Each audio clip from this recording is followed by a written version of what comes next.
नमस्कार, TV9 मराठीमध्ये आपलं स्वागत. मी प्रज्ञा. पाहणार आहोत 36 जिल्ह्यातल्या महत्त्वाच्या 50 बातम्या.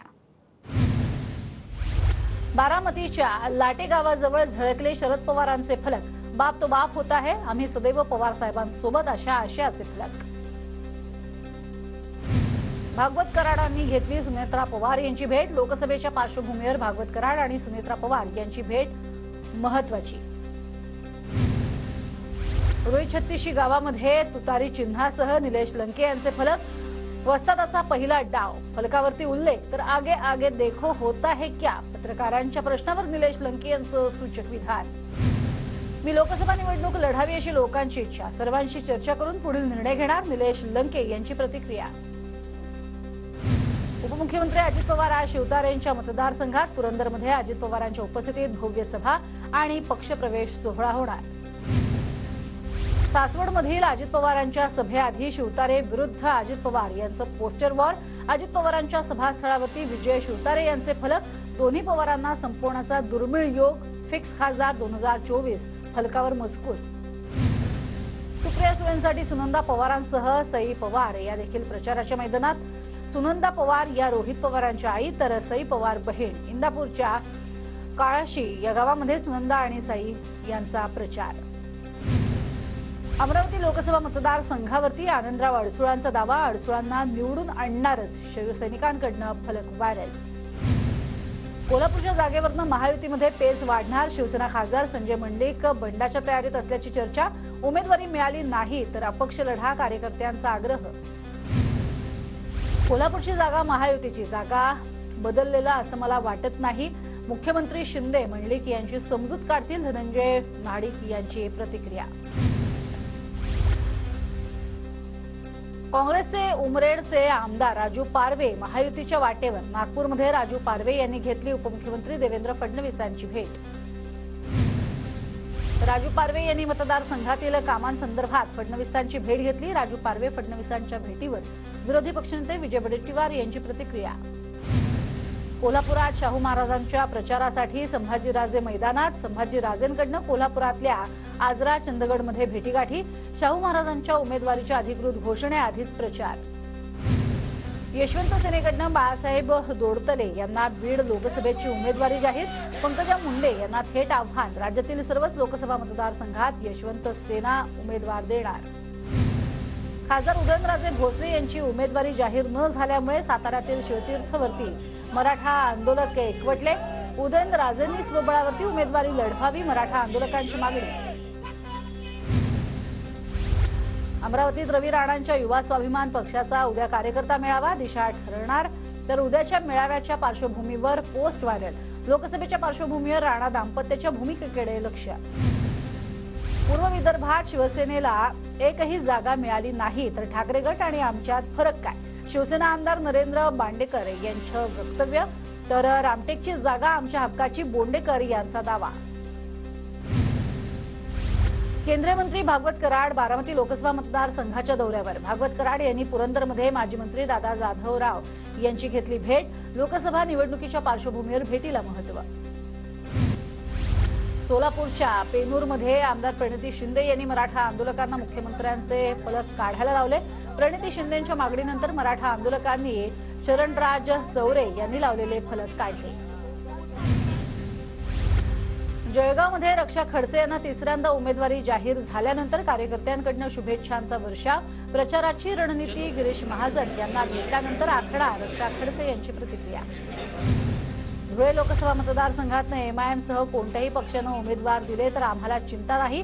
भाजप खासदार सुभाष भामरे यांचा विश्वास. तर मोदींना पुन्हा पंतप्रधान बनवणं हा जनतेचा संकल्प, भामरेंचं वक्तव्य. गोंदियामध्ये खासदार सुनील मेंढे यांच्या समर्थनार्थ सोशल मीडियावरती जोरदार मोहीम. तिकिटाची स्पर्धा आणखी तीव्र. स्थानिकांचा मुद्दा चर्चेत आल्यानं भाजपमध्ये गोंधळाची स्थिती. राहुल गांधींना कुणी सिरियस घेत नाही. भारत जोडो न्याय यात्रेचा परिणाम कुठेही होत नाही. गिरीश महाजनांचा राहुल गांधींवर हल्लाबोल. खडसेंनी उभं राहावं, माझ्या शुभेच्छा आहेत, महाजनांचं वक्तव्य. लोकसभा निवडणुकीमध्ये मतदानाची टक्केवारी वाढवण्यासाठी पुणे जिल्हा प्रशासनानं कंबर कसली.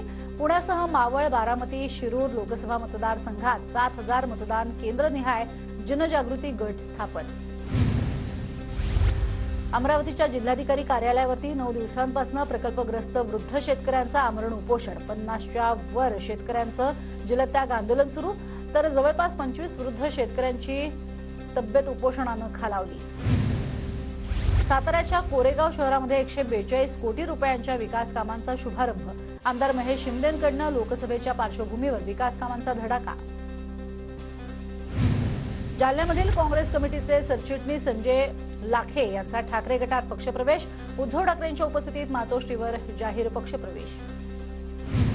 लोकसभा निवडणुकीच्या पार्श्वभूमीवर परभणीत महायुतीकडून तयारी सुरू, भाजपा आमदार मेघना बोर्डीकर यांच्या संपर्क कार्यालयात महायुतीची आढावा बैठक संपन्न।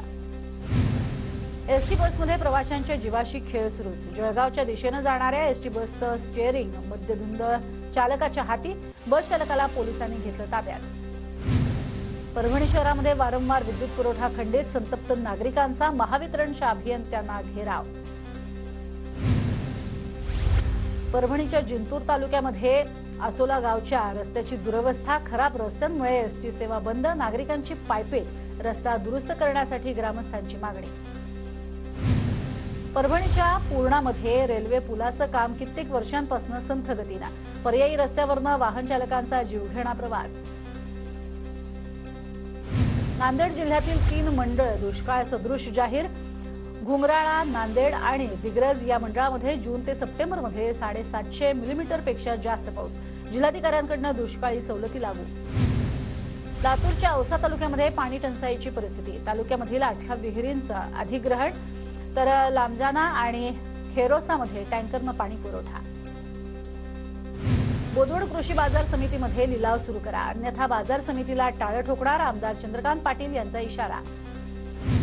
वाशिम जिल्ह्यात पंचनामे होऊनही अद्याप शेतकऱ्यांना पीक नुकसानीची मदत नाही, आचारसंहिता लागण्यापूर्वी मदत मिळेल का असा सवाल उपस्थित। महिनाभरानंतर अमरावतीमध्ये कापसाच्या दरात वाढ, कापसाचे दर 7,650 रुपये प्रति क्विंटलवर, भाव वाढूनही बाजारपेठेत कापसाची आवक मंदावलेलीच। भंडाऱ्यामध्ये धानापोटी अद्यापही 57 कोटी 97 लाख रुपयांचे चुकारे थांबलेलेच, जिल्ह्यातील 9,620 शेतकरी रकमेच्या प्रतीक्षेत।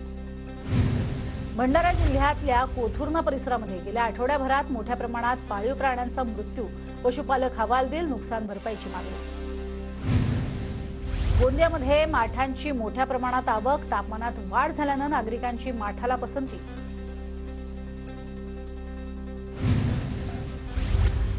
जळगावातील शासकीय वैद्यकीय महाविद्यालयात गुलाबराव पाटलांच्या हस्ते ESWL सेंटर ऑफ एक्सलन्सचं उद्घाटन, मुतखडा झालेल्या रुग्णांना अत्यल्प दरात उपचार मिळणार।